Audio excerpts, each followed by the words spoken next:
What's up, guys? Randall here. Welcome to Grunt Proof HQ Germany. I got a very special video for you guys. We are going to settle an age-old debate. What is the best warming or insulating material to wear out in the cold weather, especially when movement and then stopping are important variables? Synthetics, such as the Generation 2 and 3 cold weather gear, or wool, like the old school Army and military surplus gear. So what do you think? What is the best, wool or synthetic? Stick around and find out.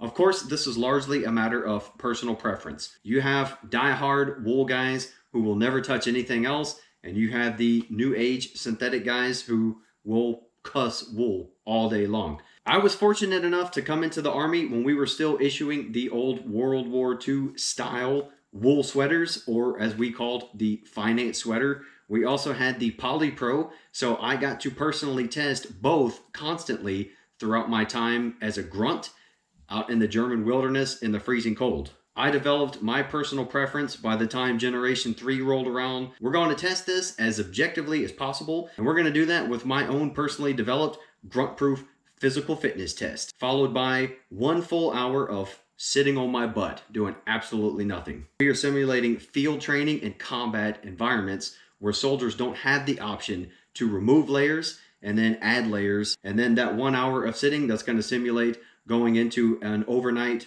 OP, or possibly setting up camp for the night and you don't have anything else to put on besides the stuff you were just running around in all day. So let's head out to the field and get to it.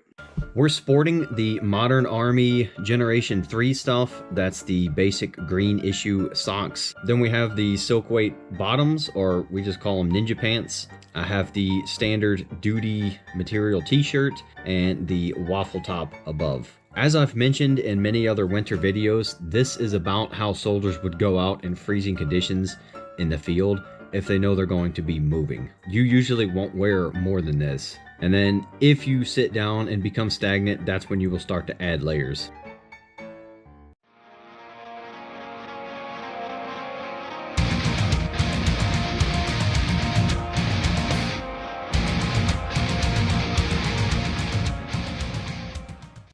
Welcome to the wintry forest of Western Germany. It's the perfect conditions to conduct this test. Army ECW CS synthetic test. Go. What's really going to suck is running in these freaking winter mountain combat boots, but I'm going to keep the test the same across the board, so run time's going to suffer big time. Let's do it.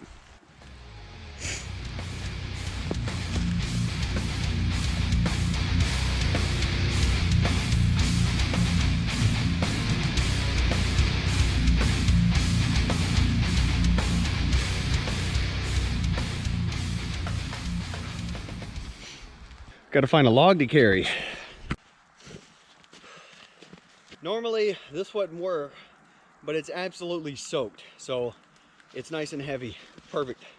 I don't have anything to drag, so I'm just going to double the distance on the carry. This thing probably weighs about 70-80 pounds. I'll do 200 meters and that should be sufficient. Oh. In case you haven't been through this before, the wet snow you see all around me is actually going to create the perfect conditions for terrible field conditions.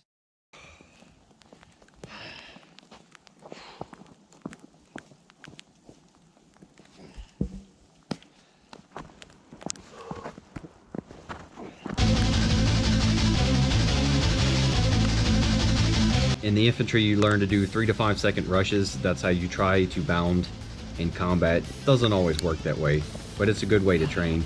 And it's also an excellent workout. It's a good way to do stress fire.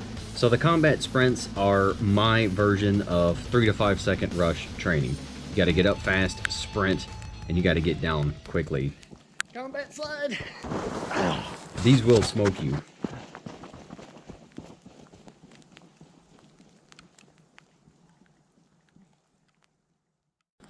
Then we're going to go into crawling. 50 meters, 25 on the front, 25 on the back, or what we call in grappling, shrimping. It's like getting out of somebody's guard.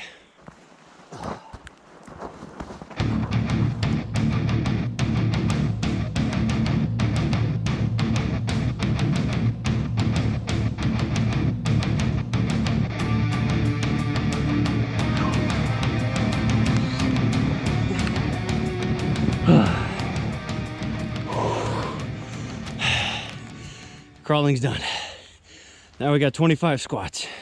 Usually do them weighted, but for this I'm gonna leave off the weight. 25 squats, then another mile run, and then we're done. I'm pretty warm right now, and I can start to feel some sweat coming through.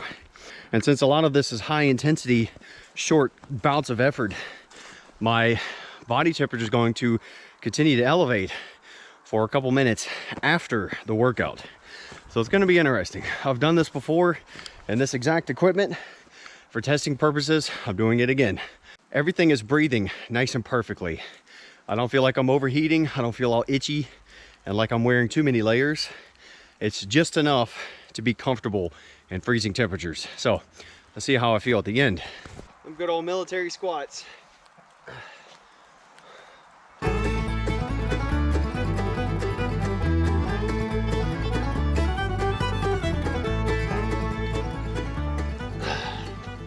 All right, now we're warmed up for the run.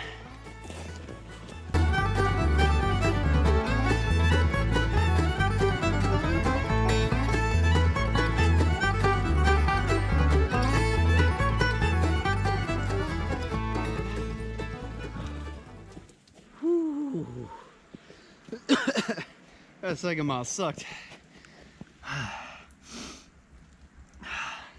It's hard running in boots and it's hard running in the snow, but running in winter boots and in the snow, it's a whole other ball game. Reminds me of the good old days, sprinting across Hohenfels, Eastern Germany, looking for the nefarious Op 4. 30 square kilometer box, just getting destroyed in the snowy woods. All right, 25:58, we'll call it, under 26 minutes. That actually falls within my intermediate or trained category of fitness for this fitness test. So, all right, let's go find a nice bench to chill out on. Normally when I start to get overheated in elements like this, I'll open up the collar of my sweater, maybe pull up my beanie a little bit, unzip a jacket, get some ventilation. But for the purpose of these tests, I'm going to leave everything exactly how it is, because in a real world field training or combat environment, you may not be able to do that. We're going to try to keep it as realistic as possible.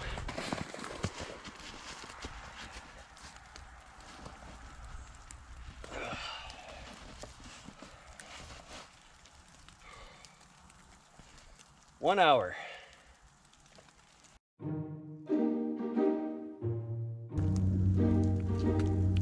Toes are starting to get a little bit chilly. I'm starting to feel the cold get into my torso. You know, I'm starting to feel that chill coming on.